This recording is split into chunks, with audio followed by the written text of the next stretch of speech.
La anestesia general es una técnica anestésica que se utiliza muy frecuentemente para la realización de intervenciones quirúrgicas complejas, como les había dicho.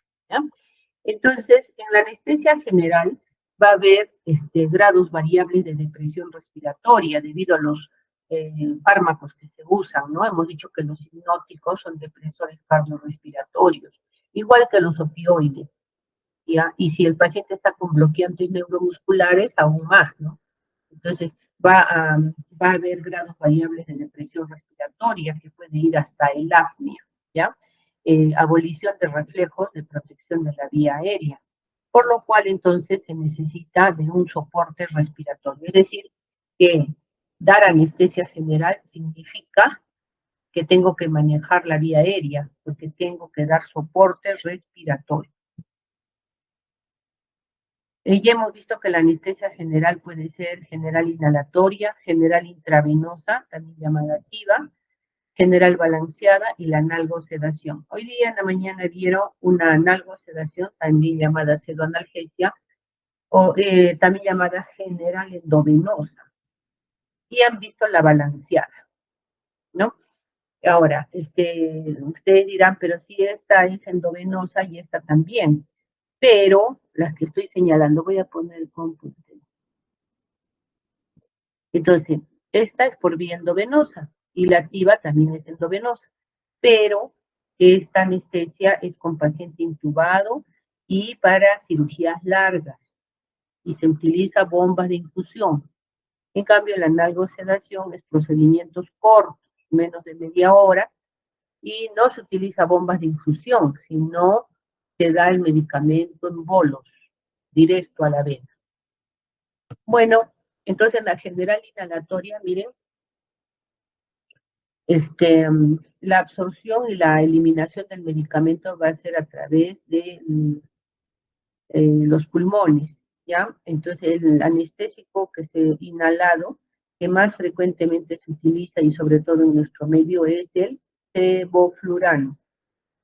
Acá ustedes están observando un paciente que le están dando anestesia general con máscara, miren, esta es la máscara, y así está colocada encima de la cara del paciente. ¿Qué le está pasando? Probablemente sevoflurano, o probablemente también solo oxígeno, ¿ya? Pero esta es una manera que podríamos dar también sevoflurano, máscara al paciente.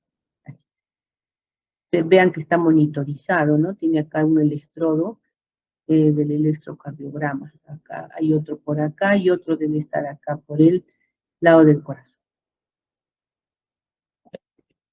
La activa es una anestesia en usar exclusivamente fármacos intravenosos de vida media corta. Entonces, los fármacos que se van a usar van a ser el propofol como hipnótico y el remifentanilo como analgésico opioide. Además, se puede utilizar un bloqueante neuromuscular. En este caso, de la figura dice Bafurio, ¿ya? Entonces, miren, los fármacos se administran por estas bombas, como las han visto ustedes hoy día en el hospital. Y acá se va a programar al paciente su peso, su talla, todo eso, y se le va administrando según el cálculo de su peso, de su talla. Entonces, la administración es continua de sustancias a través de bombas de infusión para operaciones largas. Ya, es un tema bien grande lo que se llama, lo que es el TIVA, ¿ya? Cómo es que se alcanzan niveles del fármaco, a nivel del plasma, a nivel del sitio efecto. Es una serie de cosas bastante complejas. Hay modelos con los cuales se administran los fármacos. Hay modelo Minto para el remifentanilo, modelo Schneider, y así. Hay varios modelos, modelo Level, hay unos que son solamente para pacientes que están hemodinámicamente inestables, otros son para pacientes de toda edad como el Level, y así. Entonces hay diferentes modelos farmacocinéticos con los que se puede administrar los medicamentos a través de estas bombas. Bueno, eso es entonces. Ahora, la característica de esta total intravenosa es que los fármacos son de rápido metabolismo, por eso dice vida media corta. Entonces, el paciente, cuando se cierra el fármaco en la bomba de infusión o se va disminuyendo, se puede calcular incluso cuánto va a demorar en despertar. Y han visto cómo despiertan, ¿no? En la mañana vieron de la total balanceada. Parecido es en TIVA también, despiertan tranquilos, no les molesta el tubo. Esta es la balanceada que vimos en la mañana. Entonces, la balanceada es administración de fármaco por vía inhalatoria, que sería el sevoflurano, este es el vaporizador que vieron en la mañana, o parecido, ¿no? Porque hay diferentes modelos. Por acá le están administrando sevoflurano por vía inhalatoria y por vía intravenosa le están administrando el remifentanil. ¿Ya? Las características entonces de esta anestesia es que hay rápida absorción, buena hipnosis y analgesia, rápida reversibilidad de la profundidad de la anestesia, no hay excitación, analgesia duradera y hay un rápido despertar. Estas mismas características son de TIVA. Entonces, y esta es la analgosedación, la que vieron en la paciente con ketamina. Entonces, acá ven una jeringa directo a la vena y se le está administrando un hipnótico y un opioide, un analgésico opioide. ¿Para qué sirve? Para procedimientos cortos, como curaciones, retiro de puntos, reducciones incruentas de fracturas óseas, de grados uterinos, como vieron en la mañana. Se puede combinar midazolam como hipnótico, fentanilo como analgésico opioide, midazolam como hipnótico, ketamina como analgésico. Puede combinarse también propofol con ketamina, propofol con fentanilo, así, una serie de combinaciones, ¿ya? Entonces, esto es para procedimientos cortos. Ahora, cuando nosotros tenemos una anestesia general, tenemos que lograr estos 5 componentes. No se olviden, 5 componentes. Uno es la hipnosis, o sea, tenemos que lograr que el paciente se duerma. Otro es la amnesia, que no se acuerde. La analgesia, que no le duela. Y relajación muscular. Ahora, todos estos fármacos que se utilizan para lograr estas cosas van a producir inhibición de reflejos. ¿Ya? Entonces, a ver, Fabiola, ¿con qué logramos hipnosis? ¿Con qué fármacos logramos hipnosis? ¿Qué grupo de fármacos?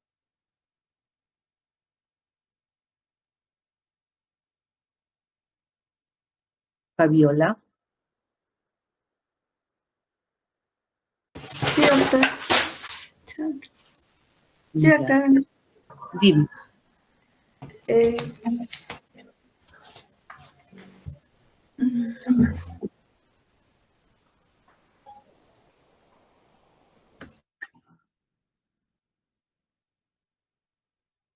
A ver, Paula, tú dime. Ajá, bueno, sí, no. Así es, ¿ya? Muy bien. A ver, Fabiola, ¿con qué fármacos logramos la analgesia? Con los opioides. Ya. Fentanilo. Bueno, claro, claro. Ya, muy bien. Hay que estar atentos, porque yo sé que a veces los alumnos, como no les veo, no veo la cámara, están haciendo otras cosas. Y por eso una pregunta tan simple no me responde. Bueno, por eso les consulto si pueden estar, o podemos reunirnos en la noche. Si no se puede, me dicen, nomás no puedo y ya, no hay problema. Bueno, Paula, ¿con qué logramos la amnesia?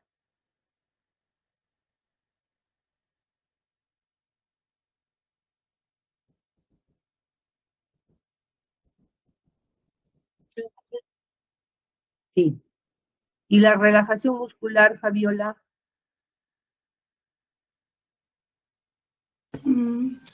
Con hidroculonio, vinculonio. ¿Qué fármacos son esos? No despolarizantes. Ya, pero pertenecen a qué grupo de fármacos. Benzodiazepina. Quiero morir. Relajan. Claro, pues los bloqueantes neuromusculares. Bueno, entonces los componentes de la anestesia general son estos: hipnosis, analgesia, amnesia, relajación muscular. ¿Con qué logro la hipnosis? Con los hipnóticos. ¿Con qué logro la analgesia? Con los opioides. La amnesia también con los hipnóticos. Relajación muscular con los bloqueantes neuromusculares. Claro, el rocuronio, el becuronio, los no despolarizantes, todo. ¿Pero a qué grupo pertenece? A los bloqueantes neuromusculares. Y la inhibición de reflejos vamos a lograr con todos los fármacos, con los hipnóticos, con los opioides, con los bloqueantes neuromusculares. Ya entonces no olvidarse de esos 5 componentes de la anestesia general. Ahora miren, vamos a ver mañana un paciente cuando ingresa a sala, ingresa en camilla de transporte a sala de operaciones. Cuando entra en la camilla a la misma sala, lo pasan a la mesa de operaciones o mesa quirúrgica. De allí, el anestesiólogo va a revisar la historia clínica y ver de qué paciente se trata, cuántos años tiene, antecedentes, de qué lo van a operar, cómo están sus análisis de laboratorio, todo eso. Luego le va a monitorizar las funciones vitales basales, porque tenemos que saber cómo está entrando el paciente, con qué presión, con qué pulso, con qué saturación. ¿Ya? Porque si, digamos, es un paciente anciano que vive con una saturación del 92%, cuando se le anestesie y ya despierte de la anestesia, no vamos a querer que sature el 100%, ¿no? Saturará nomás pues 92, incluso menos, saturará 90. Entonces hay que conocer las funciones vitales basales. Igual, la presión igual, pues, ¿no? Bueno, en quinto lugar, vamos a administrar oxígeno a través de un equipo de administración de oxígeno de bajo flujo. Vieron esa máscara en reservorio en la mañana, entonces así se le coloca al paciente estando despierto, ¿ya? Es para que haya una preoxigenación y como que el paciente va a tener una reserva de oxígeno, por si acaso, ¿no? La intubación sea difícil, ¿ya? Entonces está preoxigenado. Luego también se canaliza una vía endovenosa. La cirugía no empieza si no hay anestesia. Y la anestesia no empieza si el paciente no tiene una vía endovenosa canalizada, aunque sea periférica. También puede ser central, catéter venoso central, pero por lo menos debe tener una vía endovenosa. Luego se van a preparar los medicamentos según el tipo de anestesia a administrar, se van a calcular por kilo de peso, todo ello, y se va a tener listo ya para empezar la inducción de la anestesia. Y una vez que ya está el paciente anestesiado, van a hacer otros procedimientos según la complejidad de la cirugía. Hay operaciones muy complejas como son las neuroquirúrgicas o las de tórax, ¿no? En donde se hacen otros procedimientos. Mañana seguramente que va a haber oportunidad de ver cómo se coloca un catéter venoso central para administración de fármacos vasoactivos, cómo se coloca una línea arterial, ¿no? Para monitorizar la presión arterial invasiva, ¿ya? Bueno, pasemos. Entonces, en la mañana yo les decía, bueno, antes de, todo esto es lo que se hace todos los días con los pacientes, cuando ingresan a sala. Todos los días se hace eso. Entra en camilla, se le pasa a la mesa, se revisa la historia, se monitoriza para saber funciones vitales basales, se coloca oxígeno, se canaliza una vía, se preparan los medicamentos que se va a administrar según el tipo de anestesia. Luego vamos a ver las fases de la anestesia general. Hemos dicho que tiene 3 fases: la inducción, el mantenimiento y la recuperación. En la mañana lo que han visto es el mantenimiento y la recuperación. ¿Ya? La inducción es desde que el paciente ingresa y está despierto, consciente, hasta que pierde la conciencia por la administración de los fármacos, que son un hipnótico, el opioide, el hipnótico y el bloqueante neuromuscular. Se le intuba, ¿ya? Y hasta ahí va la inducción, ¿ya? Luego viene el mantenimiento, donde seguimos administrándole fármacos según la técnica de anestesia que estamos usando, y se le está monitorizando al paciente. Es el momento entonces que lo están operando, Cuando ya va terminando la operación, nosotros vamos bajando las dosis de los anestésicos hasta que ya el paciente empieza a respirar todo lo que han visto en la mañana y se extuba. Esa es la recuperación. De aquí el paciente sale de la sala y se le lleva a la unidad de recuperación post-anestésica. ¿Ya? Son las 3 fases de la anestesia general: inducción, mantenimiento y recuperación. No olvidarse. Ahora, en la mañana les decía acerca de la cabeza. Miren, jóvenes, esto es muy importante, muy importante. Cuando una persona está echada sin almohada, estos ejes, que son el eje oral, el eje faringio y el laringio, se entrecruzan. Entonces, si nosotros administramos oxígeno, ¿cómo haría pues este oxígeno? Pasar así, hacer un ángulo recto y pasar hacia la vía respiratoria. Entonces, cuando el paciente está en mala posición y le estamos dando oxígeno, no va a marcar una buena saturación de oxígeno. Y por otro lado, perdón, y por otro lado, gran parte de ese oxígeno que vamos a dar se va a ir al estómago. ¿Ya? Cuando nosotros ponemos una almohadita bajo la cabeza, el eje faringio y laringio se van a alinear, pero no el eje oral. Pero cuando colocamos al paciente con la cabeza en hiperextensión, el eje laringio y el faringio y el oral están casi alineados, ¿no? No están como este caso. Por lo menos aquí están casi alineados. ¿Qué posición se llama esa? De olfateo o en rampa, ¿ya? O si no, simplemente hiperextensión de la cabeza. Ahora, fíjense bien cómo están estas manitos. Acá, el paciente estamos en la inducción de la anestesia aquí. Entonces, ¿qué quiere decir? Que se está sellando, miren, esta máscara facial. Esta es una máscara facial que está sobre la cara del paciente y está conectada con esos tubos que van a la máquina de anestesia. Entonces acá se le está administrando oxígeno al paciente. Fíjense cómo está este dedo, el primer dedo y el segundo dedo, sellando, o sea, presionando la máscara contra la cara. Y estos 3 dedos están jalando el mentón hacia atrás. ¿Para qué? Para que la cabeza esté en hiperextensión, como está aquí arriba. La otra mano está haciendo lo mismo.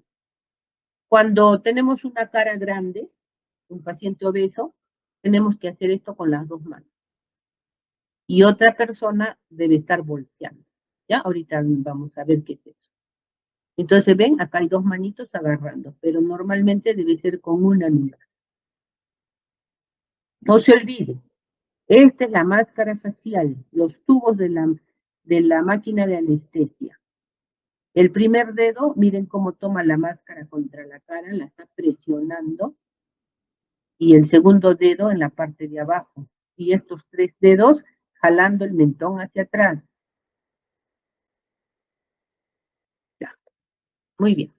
Entonces, la inducción de la anestesia, miren, generalmente se va a realizar con un hipnótico endovenoso, el propofol. ¿Ya? Ustedes dirán, pero esto va a depender del tipo de anestesia. Sí, sí y no. Para la general inhalatoria y para la balanceada se puede inducir con propofol. Así sea, pues inhalatoria, siempre le vamos a dar unos fármacos con vía endovenosa, ya para que se duerma. Estamos en la inducción de la anestesia. Entonces le damos propofol por vía endovenosa y el paciente se duerme inmediatamente. 17 segundos va a demorar en dormirse desde que le inyectamos el propofol en la vena. Luego de eso, le administramos y ya el paciente se va a dormir, va a perder la conciencia y se le administra en ese momento el bloqueante neuromuscular, el rocuronio, generalmente en nuestro medio, lo más frecuente. ¿Cuánto demora en hacer efecto el rocuronio? Fabiola, ¿cuánto es el periodo de latencia?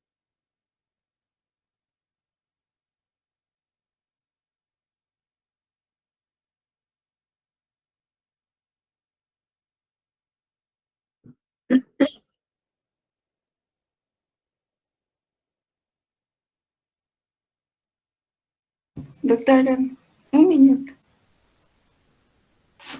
¿Qué dices, Pamela? ¿Qué dices, Paula?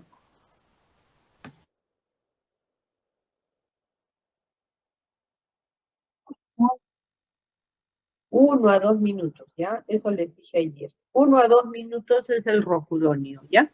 Entonces, primero dormimos al paciente, luego le colocamos el rocuronio y tenemos que esperar 2 minutos para que haga efecto el rocuronio, es decir, para que ya lo podamos intubar. 2 minutos. Pero durante ese tiempo, ¿qué va a pasar? Se van a ir paralizando los músculos del paciente. Ya está dormido, ¿ah? Primero tiene que dormir con el hipnótico. No le vamos a poner de frente el bloqueante, ¿no? Sino primero se le duerme, pierde la conciencia el paciente y luego le colocamos el bloqueante neuromuscular. El bloqueante neuromuscular demora 2 minutos en hacer efecto. Mientras tanto, ¿qué vamos a hacer? Lo vamos a ventilar. Es decir, que le vamos a poner esta máscara facial. Estas son las máscaras, ¿ya? Estas son las máscaras. Hay de diferente tamaño. Entonces, una adecuada para el paciente. Le colocamos la máscara y acá está conectada con esos tubos de la máquina de anestesia. Entonces, le estamos dando oxígeno mientras va haciendo efecto el rocuronio. Ya, entonces, una vez de que ya ha pasado los 2 minutos, vamos a intubar. ¿Ven? Acá está el tubo endotraqueal, este es el tubo endotraqueal, y acá miren, ya está colocado el tubo endotraqueal en la vía aérea del paciente. ¿Ya? Entonces, a esta altura, donde está esta muesca, están las cuerdas vocales, es la laringe. Entonces, el tubo ha pasado las cuerdas vocales y está en la tráquea. ¿Ya? Este es entonces el tubo, este es el tubo endotraqueal. Se coloca entonces cuando ya el paciente está bajo efecto del bloqueante neuromuscular. Y este que ven acá arriba es un dispositivo supraglótico. Esta es la máscara laringea.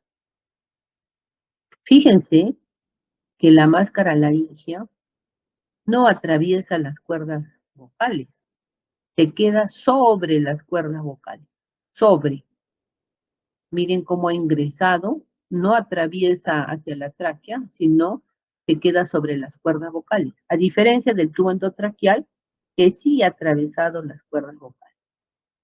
Por eso ayer, cuando yo les decía, se puede administrar anestesia general con máscara facial, miren, así como está este paciente. Se puede administrar anestesia general con máscara laringea, como esta, y también con tubo endotraqueal. Fabiola, ¿cuál dijimos que era el dispositivo que nos asegura mejor la vía aérea? El tubo endotraqueal. Ajá, el tubo endotraqueal, ¿ya? Porque, fíjense, esta no asegura nada, está en la cara. Esta está sobre las cuerdas. Puede venir el contenido desde el esófago y puede vomitar y pasarse a la vía aérea. Pero este no, ¿ya? Porque está en la tráquea. Bueno, entonces la inducción de la anestesia va desde que el paciente está despierto hasta que pierde la conciencia por efecto de un hipnótico, luego le colocamos el bloqueante neuromuscular, luego lo intubamos y hasta ahí es la inducción de la anestesia. El mantenimiento, ya les dije que es el momento que ya el paciente está, en este caso, miren, es un niño que tiene una máscara laringea, ¿ya? Está bien unido a los tubos de la máquina de anestesia. Está monitorizado. Entonces, el mantenimiento es el momento donde el cirujano pues va a operar y el paciente está recibiendo durante todo ese periodo hasta que termina la cirugía el anestésico, sea por vía inhalatoria, sea por vía endovenosa o sea por las dos vías. Ese es el mantenimiento.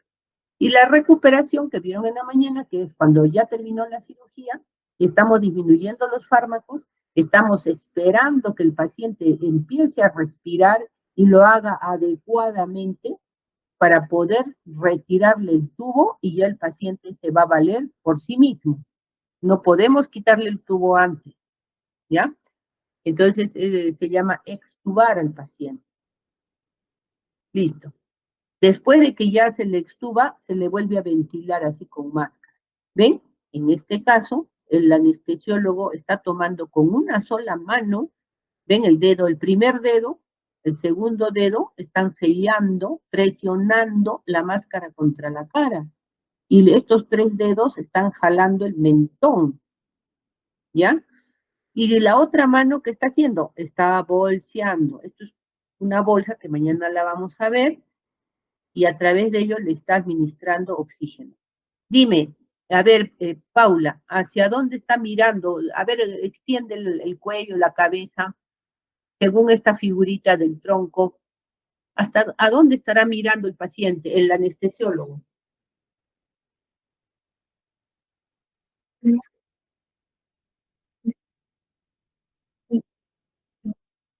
Mira, mira, acá está, ¿ves? Acá hay una persona que es el anestesiólogo, ¿no es cierto? Mira, se supone, a ver, como que estás proyectando el cuello y la cabeza. ¿Para dónde estará mirando? Está mirando para atrás, ¿no es cierto? No. ¿Y a dónde estará mirando? Claro, hacia el monitor, hacia el monitor. Porque este momento de la extubación, cuando ya el paciente se va a valer por sí mismo y va a empezar a respirar espontáneamente, es un momento crítico, como dice. Entonces tiene que mirar si realmente pues el paciente ya le ha sacado el tubo y está mirando cómo está saturando. Se supone que debe tener una buena saturación. ¿Ya? Bueno, sigamos. Esto lo vamos a ver después. Esa es la vía aérea del paciente.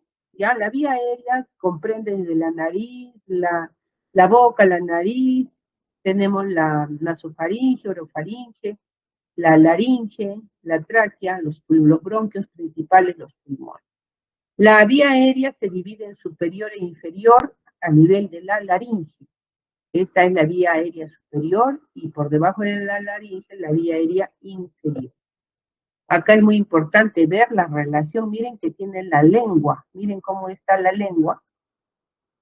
Acá tenemos las cuerdas vocales, estas, ¿ya? Y hacia atrás está el esófago. Entonces, cuando intubamos, el tubo tiene que venir por aquí, detrás de la lengua, e introducirla acá en la tráquea, a través de las cuerdas vocales que están acá, e introducirse en la tráquea. Si intubamos mal, el tubo va a venir por acá, por la lengua, como les digo, pero se va a ir para acá atrás, para el esófago, ¿ya? Entonces, muy importante esta relación. Acá tenemos las cuerdas vocales. Y miren, esta es la parte posterior de la lengua. Y acá está la epiglotis. Hagamos de cuenta que acá nosotros estamos parados detrás del paciente, detrás de su cabeza. Y cuando vemos con el laringoscopio vamos a observar esto, la parte posterior de la lengua, la epiglotis. Esta zona es de unión entre la lengua y las cuerdas vocales, se llama palécula. Esta. Y eso es muy importante para podernos guiar para intubar. Acá están las cuerdas vocales cerradas y acá están las cuerdas vocales abiertas. Cuando vamos a intubar tenemos que ver esto para poder poner el tubo en su sitio.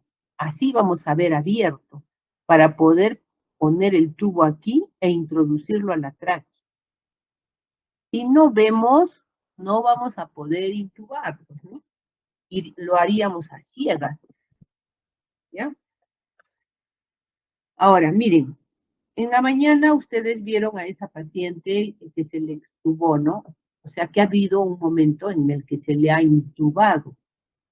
Se ha puesto el tubo en la tráquea. Pero, ¿qué pasa? No siempre es fácil poner el tubo en la tráquea. Hay pacientes que son difíciles de intubar. Imagínense que tenemos un paciente que lo hemos dormido y le hemos puesto un bloqueante neuromuscular. Ahora lo vamos a intubar y no podemos intubar. ¿Por qué? Porque no se ven las estructuras así como las están viendo en la figura. No se ve. Entonces, tenemos que tratar de intubar de alguna manera y nos vamos al esófago porque está difícil intubar. Y si, a ver, Paula, dime, y si nos vamos al esófago, no podemos intubar, ¿qué va a pasar con la oximetría?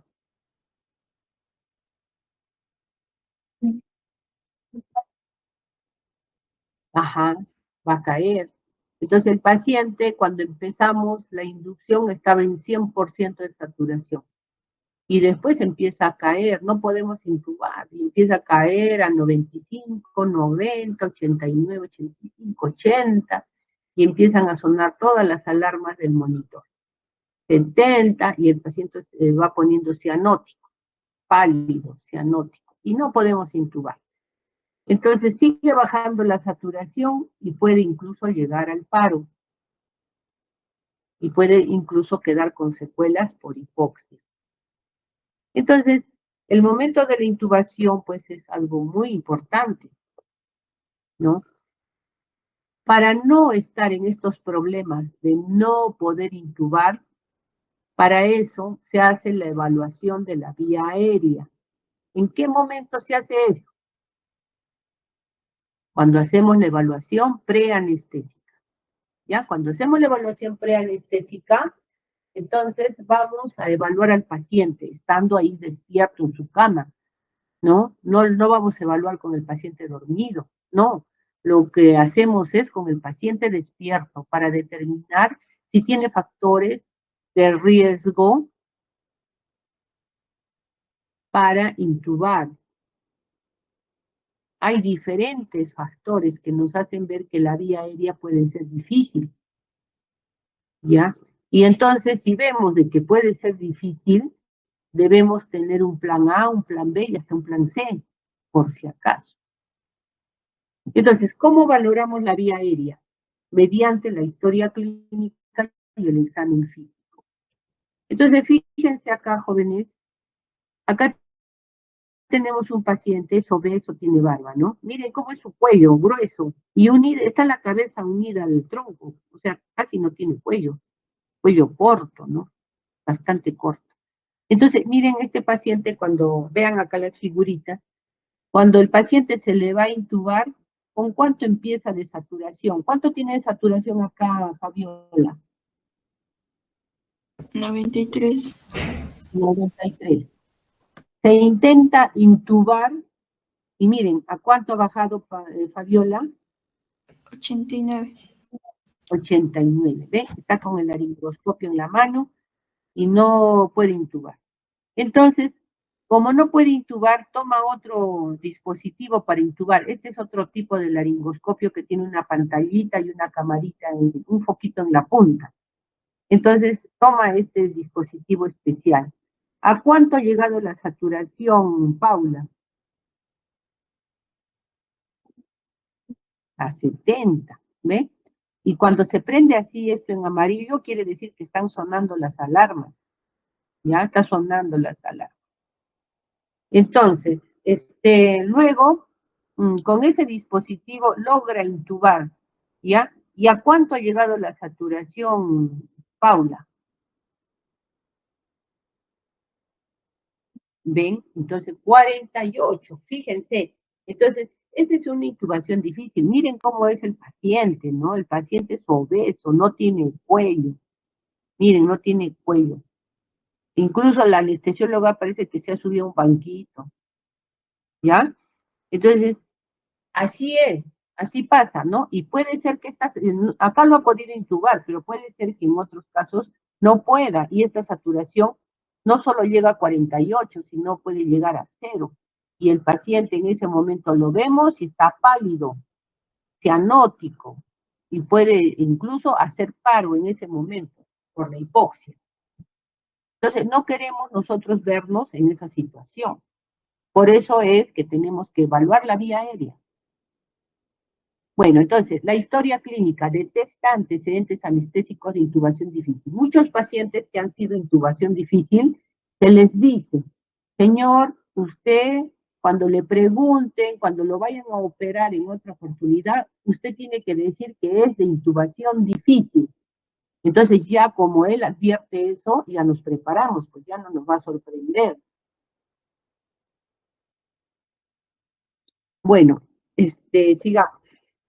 Entonces, a veces solamente de observar a un paciente podemos decir que puede ser de intubación difícil. Por ejemplo, acromegálicos, pacientes Down, tienen la lengua grande, el cuello corto, pacientes que tienen artritis, porque así como tiene, miren, las manitos, puede también tener alteración en la articulación eh, atlanto-occipital.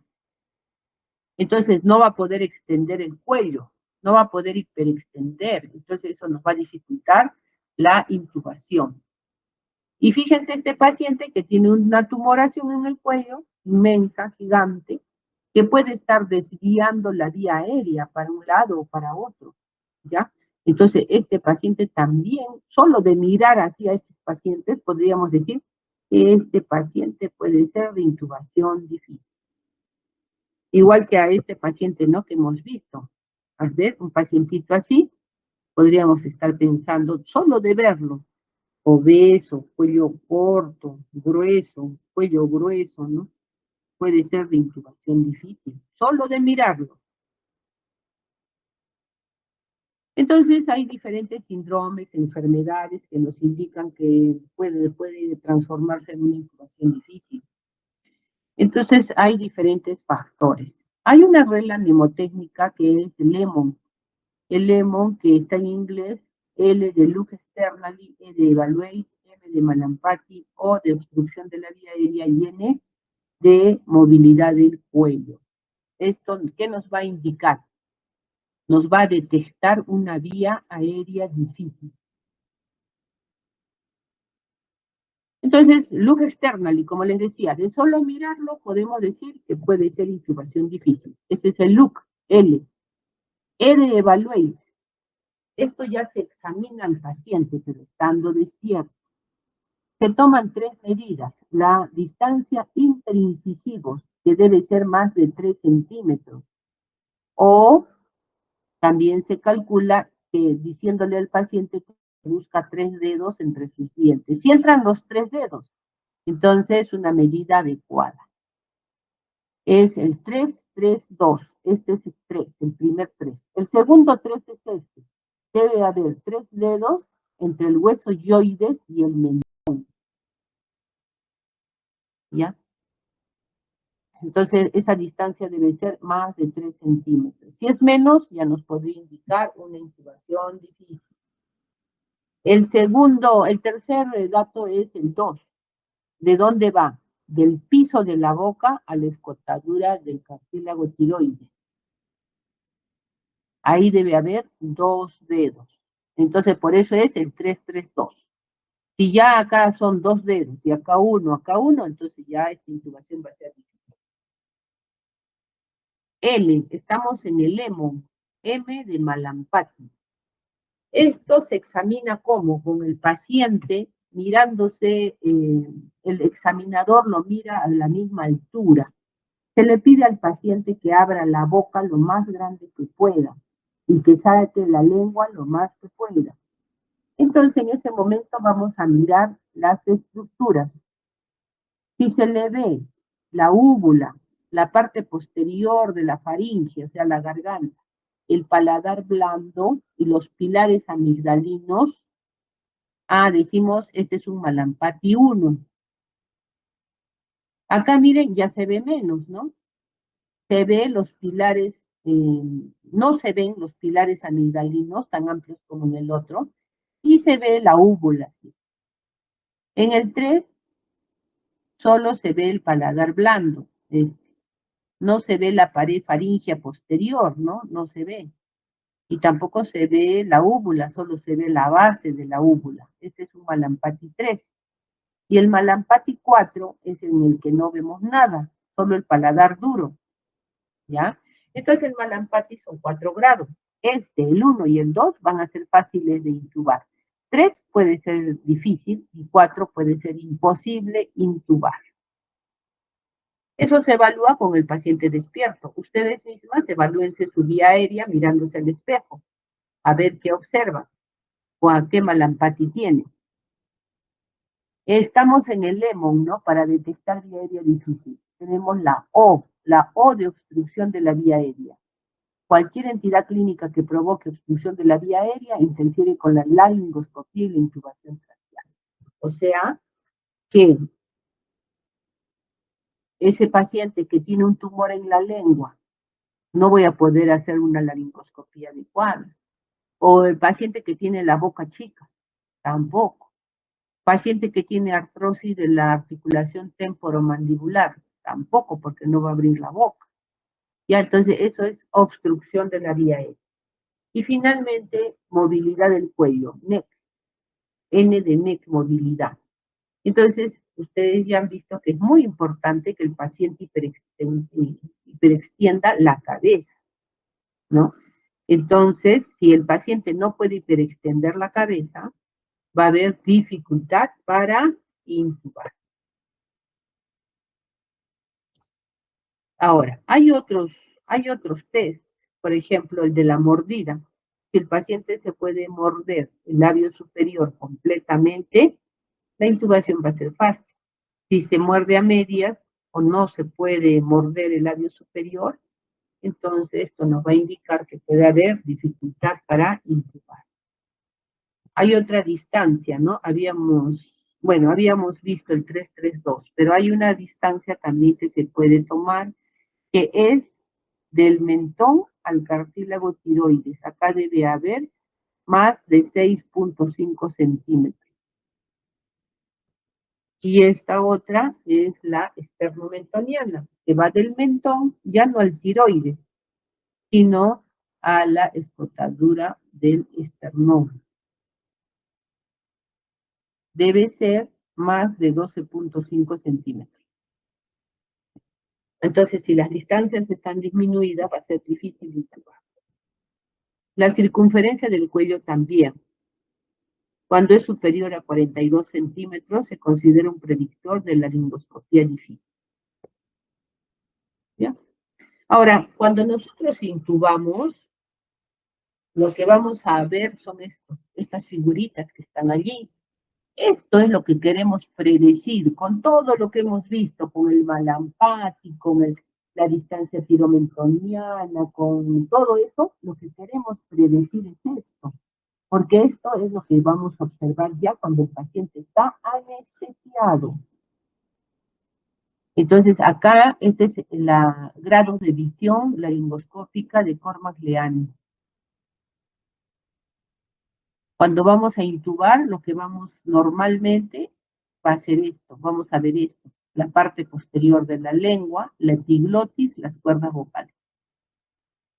Ese es el grado 1. El grado 2 es una visión de la parte posterior de la glotis, es decir, veo la epiglotis y parte de las cuerdas vocales. En el grado 3 no se ve ninguna parte de la glotis. A las justas se puede distinguir acá que puede estar la epiglotis, nada más. Y acá no veo nada en el grado 4. Entonces, el 1 y el 2, fácil de intubar. El 3 con alguna dificultad. Y 4 puede ser imposible intubar. Ahora, ahí nos vamos a quedar porque en esta parte ya nos vamos a ver ¿para qué nos sirve manejar la vía aérea? ¿Para qué estamos hablando tanto de la vía aérea, de intubación, de posición de la cabeza, todo eso? Para la intubación no solamente se realiza en anestesia, puede hacerse puede ser necesario cuando un paciente viene con un TEC, traumatismo encefalocraniano, y el Glasgow está en 7, en 8. Entonces, en esos pacientes se tiene que intubar. Digamos, ustedes se van al Serum, y generalmente, pues, donde se hace Serum son pueblos, donde hay, pues, accidentes geográficos, ¿no? Entonces, las personas caminan por allá y se pueden desbarrancar. Y viene, pues, un paciente tequiano. ¿Qué vamos a hacer? Evalúan, tiene un Glasgow 7. El paciente necesita intubar, pero no sabemos intubar. ¿Qué vamos a hacer? Por lo menos tendrán que ponerle oxígeno y ventilarlo y ponerle la cabeza en una posición adecuada, ¿no? Siempre que se pueda, no vaya a ser también que tenga fractura cervical. Bueno, entonces la vía aérea no solo se maneja en anestesia, se maneja en medicina de urgencia, en cuidados críticos. Medicina de urgencias, por ejemplo, cuando el paciente, como por ejemplo en el COVID, que venía con insuficiencia respiratoria, había que intubarlo. ¿Ve? Entonces, se necesita saber manejar la vía aérea en anestesia, en medicina de urgencia. Ejemplo, insuficiencia respiratoria, COVID. En cuidados críticos, ejemplo, pacientes con TEC, Glasgow 7, 8. Y por supuesto, en todo lo que es el RCP, reanimación cardiopulmonar. En todos esos casos se necesita intubar. Bueno, después de eso ya viene el OBS, viene como métodos para manejar la vía aérea, es muy importante, ya les dije, la posición de la cabeza, ¿ven? Así como el mentón se jala para atrás, acá igual, pero desde la mandíbula, la colocación de tubo de Mayo, ese es el tubo endotraqueal, esa es la máscara laringea. La máscara laringea, ven, acá están las cuerdas vocales. La máscara laringea no va a llegar, no va a atravesar la tráquea, solamente va a llegar a las cuerdas vocales. Y ves, tiene esta rejilla y por ahí va a pasar el oxígeno al paciente. Diferentes modelos de máscara laringea, y cuando no podemos intubar, no podemos, la máscara laringea no le podemos colocar, la saturación sigue bajando. ¿Qué hay que hacer? Vía quirúrgica de la vía aérea. Traqueostomía o una incisión en la membrana cricotiroidea para poner ahí algún dispositivo para ventilar. Esa es la intubación. Nuevamente la posición de la cabeza, el material para la intubación, los tubos de Mayo, el laringoscopio con su mango y sus palas, partes del tubo endotraqueal y la vía aérea difícil. ¿Cuándo es una vía aérea difícil? Cuando una persona que tiene, un experto, o sea, uno que tiene mucha experiencia, no puede intubar. Esa es una vía aérea difícil. Porque si es un residente que está aprendiendo a intubar y no puede, esa no es una vía aérea difícil. Vía aérea difícil va a ser cuando un experto no puede intubar. Y acá ya viene la monitorización. La monitorización que les decía, ¿no? La oxigenación.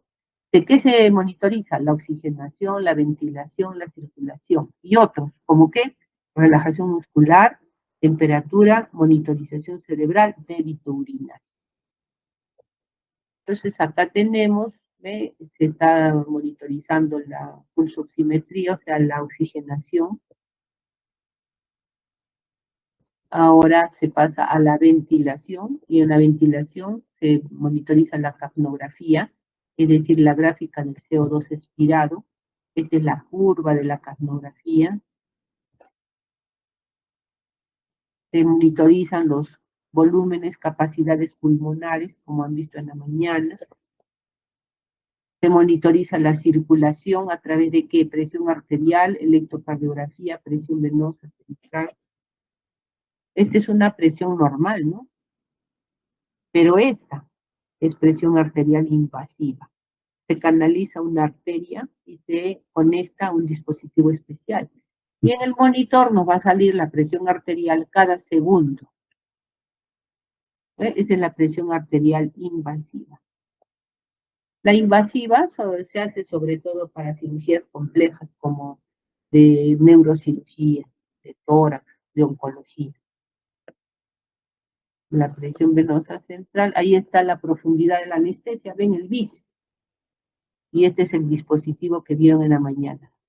Pero no solamente se monitoriza por BIS, puede ser también por entropía, y estos son los dispositivos de la entropía. También se colocan en la cabeza. ¿Ven? Despierto 90, sedación entre 80 y 60, anestesia entre 40 y 60, anestesia profunda por debajo de 40. Y ven ahí las curvas, miren, cada vez se van aplanando. Ya no hay actividad cerebral. Esta es la monitorización de la relajación, ¿ven? Como les dije, un dispositivo ahí que va entre los deditos y dos electrodos acá en esta zona. Y manda estímulos. La monitorización de la temperatura y del débito urinario.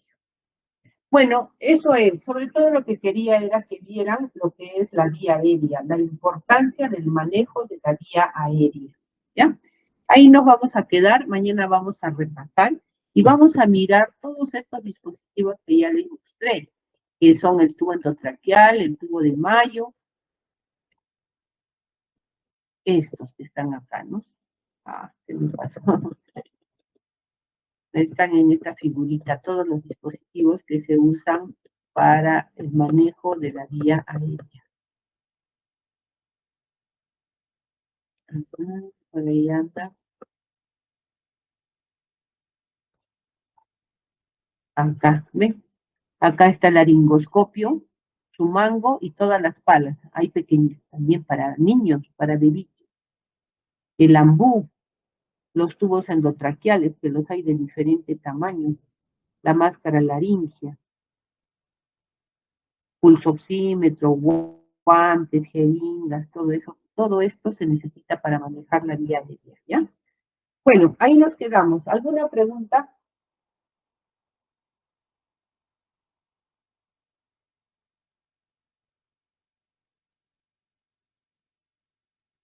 Entonces, para el día de mañana, ¿qué les decía que lean? Monitorización, ¿verdad? Ya. Entonces, para mañana van a leer monitorización. Y ya para el viernes van a leer lo que es vía aérea. Manejo de la vía aérea, que creo que es el segundo o tercer capítulo. Bueno, muy bien. Entonces, el día de mañana nos vemos a las 11 de la mañana, ¿sí? Ya, muy bien. Entonces, hasta mañana.